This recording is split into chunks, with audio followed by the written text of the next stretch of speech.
Atunci când cauți metode de a face bani pe internet, o să observ că fiecare guru, fiecare profesor sau fiecare videoclip de pe YouTube îți spune lucruri diferite. Unii spun că pe Instagram se fac banii, alții spun că există o strategie secretă pe TikTok de unde vei putea să te îmbogățești.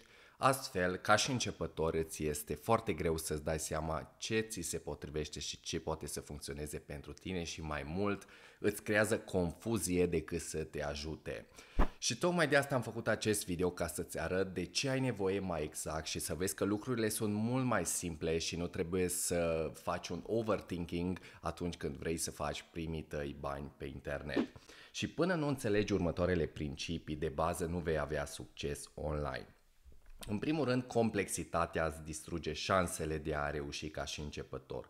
Cu cât cauți o metodă sau o strategie mai complicată de a face bani, mai pasiv, mai automatizat, să folosești nu știu câte sisteme, să postezi pe nu știu câte canale, să-ți faci și cont pe YouTube, dar și pe TikTok, cu atât șansele tale devin mai mici ca să reușești să faci ceva bani pe internet. Și până nu faci minim 10.000 de euro pe lună, nu ai nevoie de strategii sau sisteme avansate. Aici greșesc majoritatea începătorilor care din start caută un model de afacere foarte complex, foarte complicat, care necesită poate și stocuri de produse și transport, și să lucrezi și cu curier, să dai facturi la clienți, să lucrezi cu mulți contabili sau cu o echipă foarte mare, atunci este foarte greu să reușești pentru că tu cauți ceva care necesită un nivel foarte mare de pregătire, tu fiind începător nu ți se potrivește foarte mult. Și cu cât înțelegi și implementezi principiile de bază, cele mai simple principii, cu atât vei începe să ai rezultate mai devreme.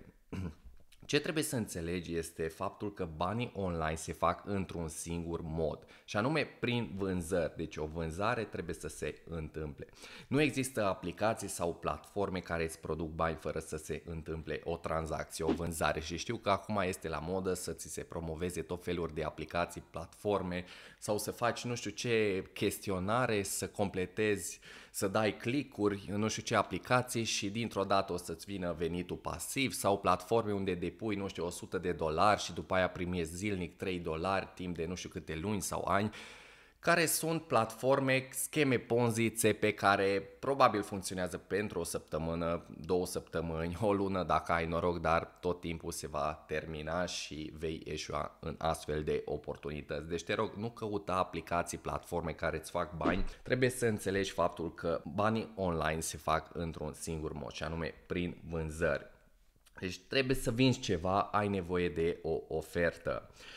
Ce înseamnă o ofertă? O ofertă practic este un produs sau un serviciu care rezolvă o problemă sau satisface o dorință pentru anumite persoane din piață. Aici, bineînțeles, ai doar două opțiuni. Fie că îți faci propria ta ofertă sau promovezi oferta unei alte companii. Asta se numește afiliere, affiliate marketing, adică marketingul afiliat, care nu este un model de afacere nou, nici de cum nu eu am inventat acest model de business, există de foarte mult timp. Gândește-te doar la agenții de vânzări care vând imobiliare. Deci ei nu dețin acele apartamente sau case, însă din moment ce ei promovează, vând un apartament, primesc un comision și există de sute de ani acest tip de business, doar că mai nou se practică și pe internet, adică cam din 2010 încolo. După ce ai o ofertă pe care să o vinzi, adică ai un produs sau un serviciu care oferă valoare în piață, trebuie să-ți cunoști clientul țintă, avatarul, adică este o femeie sau este un bărbat, este între, să zicem, 25 până în 45 de ani, are anumite hobby-uri, este interesat de anumite chestii, stă pe anumite platforme, poate stă mai mult pe Facebook, dar poate stă mai mult pe TikTok, deci trebuie să-ți cunoști neapărat avatarul, astfel poți să poziționezi oferta fix în fața audienței tale țintă. După care ai nevoie de trafic. Fără trafic nu o să faci bani, pentru că degeaba ai un produs foarte bun sau un serviciu foarte bun dacă nu ai trafic, nu ai vizitatori, click-uri, persoane targetate care să-ți vadă oferta ca mai apoi să cumpere. Ca să generezi trafic, ai doar două oportunități și știu că mulți îți promovează tot felul de strategii pe TikTok sau pe YouTube sau prin chatbot, sau că există un robot care îți dă click-uri, generează adaugă oameni pe Facebook, apoi îți crește lista de prieteni și de acolo poți să faci vânzări, însă există doar două opțiuni, lucrurile sunt mult mai simple.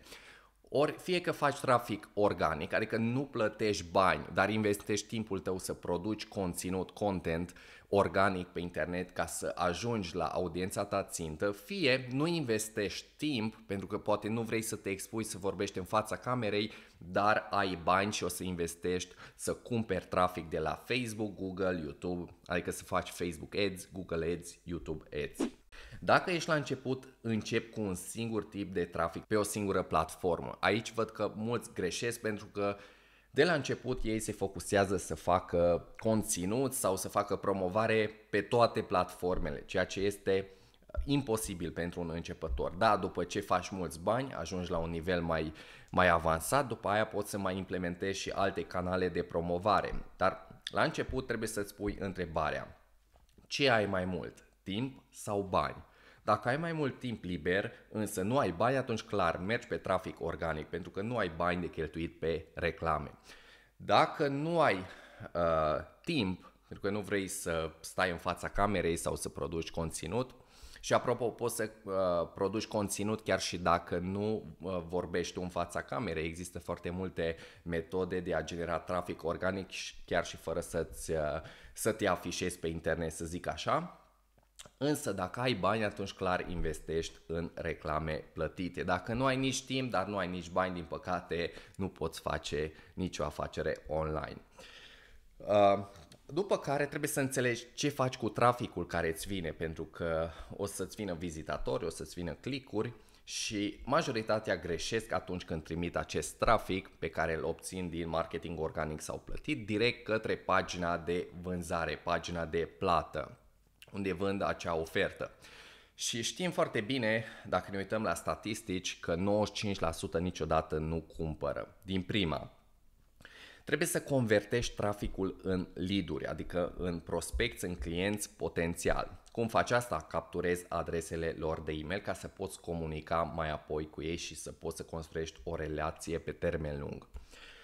Iar prin e-mail-uri construiești încrederea, oferi valoare și îți vinzi ofertele. De ce e atât de important ca să faci email marketing? Pentru că tu practic nu deții Facebook, nu deții Instagram sau TikTok și aceste platforme mereu îți pot restricționa contul, te pot bloca, îți pot șterge conținutul sau chiar contul tău și dintr-o dată nu o să mai ai trafic. De asta e important că atunci când cumperi trafic sau faci postări, să aduci traficul în propria ta listă de e-mail care este propriul tău asset. Ai ownership 100% și mereu poți să ajungi la audiența ta prin e-mail-uri automatizate. Un alt principiu foarte important este să oferi înainte să ceri, adică nu te focusa doar să faci vânzări și să promovezi produse. Prima dată construiește o comunitate care are încredere în tine. Cum se face asta? Bineînțeles, prin conținut care oferă valoare. Și rezolvă sau cel puțin dovedește că poți rezolva o parte din problemele lor gratuit. Da? Apoi cei care vor o soluție mai premium de la tine vor cumpăra ofertele tale plătite. Și bineînțeles, nu ai cum să te aștepți ca oamenii să cumpere de la tine dacă nu ai oferit nicio valoare mai întâi și nu ai construit o relație cu ei. Majoritatea începătorilor nu au cunoștințele, creativitatea și experiența necesară ca să-și creeze propriile oferte și să aducă valoare în piață. Și pot să înțeleg asta 100% pentru că acum 4-5 ani nici măcar eu nu am fost pregătit ca să îmi creez un produs al meu sau un serviciu și să ajut lumea.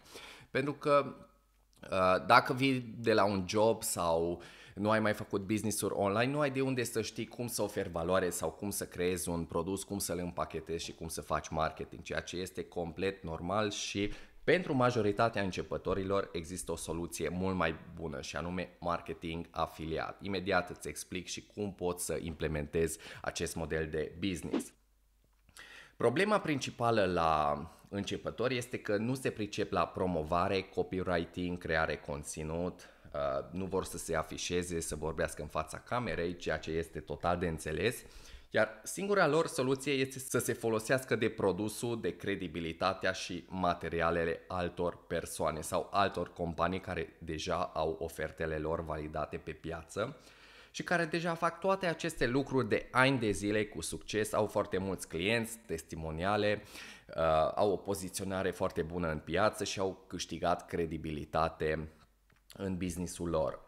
Iar marketingul afiliat, după cum am spus, este de departe cea mai simplă și cea mai rapidă soluție pentru începători ca să facă bani online. Pentru că practic nu ai nevoie să-ți creezi propriile tale oferte, e-mail-uri, website-uri, reclame. În programul Libertate prin afiliere, de exemplu, îți oferim noi chiar aceste materiale gata făcute. Deci tu nu va trebui să faci, să vorbești în fața camerei, nu va trebui deloc să fii creativ, să, nu știu, să îți construiești un produs sau o ofertă care să se vândă, pentru că îți dăm e-mail-uri gata scrise, îți dăm pagini gata făcute, website-uri gata făcute, reclame gata făcute pe care le poți copia cu poze, cu text, exemple concrete care au funcționat pentru noi și pentru clienții noștri. Deci, practic, în Libertate prin afiliere primești o afacere la cheie. Dar acum, bineînțeles, tu poți alege calea tradițională, adică cu propriile tale produse să încerci tu de unul singur ca și începător să schimbi lumea, să faci un produs care nu a mai existat sau să încerci să vinzi ceva care nici de cum nu a fost validat pe piață.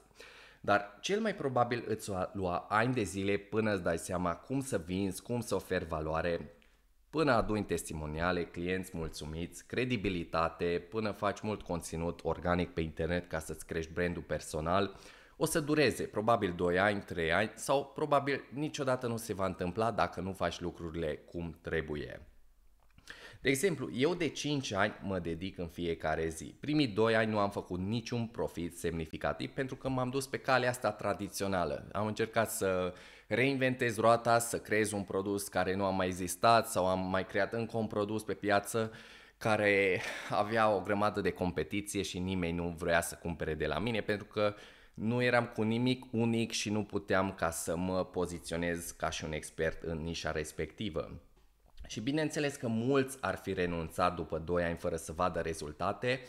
Eu nu am renunțat, însă știu că majoritatea renunță după prima săptămână și înțeleg 100% pentru că te costă timp, bani, energie, aduni o grămadă de frustrări atunci când investești timpul tău sau te dedici undeva unde nu vezi rezultate financiare.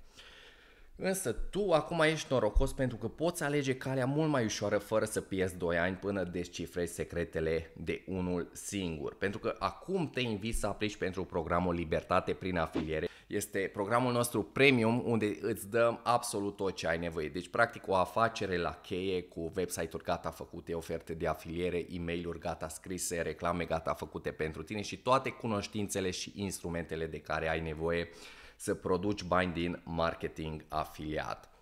Dacă te interesează mai multe detalii despre programul meu, atunci tot ce trebuie să faci este să mergi pe linkul din descrierea acestui video, să las un link, la fel o să las și Instagramul meu ca să verifici acolo probabil testimoniale, stilul meu de viață, cum funcționează modelul de afacere, să-mi dai un follow și pe Instagram.